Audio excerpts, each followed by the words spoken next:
एठी श्रद्धांजलि दियाहला। एठी महिला कांग्रेस नुहे खाली श्रद्धांजलि गैस पाई देइचंती। एठी सारा भारत सारा ओडिशा रे महिला माने श्रद्धांजलि दे सारले। देखुचंती खाली गैस कथा उठुनी, एठी पेट्रोल डीजेल ठारू आरंभ करी ए सरकार हांडीशाल को लात, महिला मान को लात जो परिमाण में हु रेट रे बढ़ाउछंती ए सरकार आसिला परे जे जो प्रतिश्रुति देइथिले महिला मान को विश्वासघातक सरकार ए सरकार लज्जा नहीं। आज विधानसभा मुलतवी रखाला। विधानसभा जितेबाला क्वेश्चन पचरागला ये सरकार चलिले।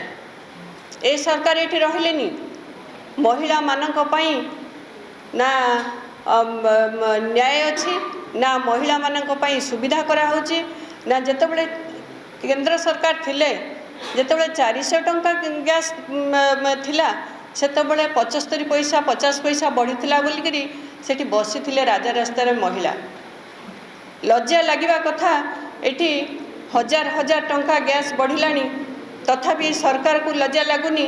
महिला माने किभली भाबरे तांको परिवार को बंचेबे एठी साधारण महिला कथा उठुची, गरीब श्रेणी कथा उठुची, एठी सबु महिला कथा उठुची। से माने लात मारुचंती ए सरकार जो भली भाबरे व्यवहार करचंती महिला मानकु लज्जा लगिबा कथा। तेणु आगामी दिन रे महिला कांग्रेस विधानसभा घेरू रखिबो जे एई गैस पाई नहीं पेट्रोल डीजेल जो परिमाण भाव में जो खाद्य जो रोषेई सामान जो भली भाव में हु रेट रे बढ़ुची से हिसाब रे एवं गैस पाई आगामी दिन में विधानसभा घेरू रखिबो।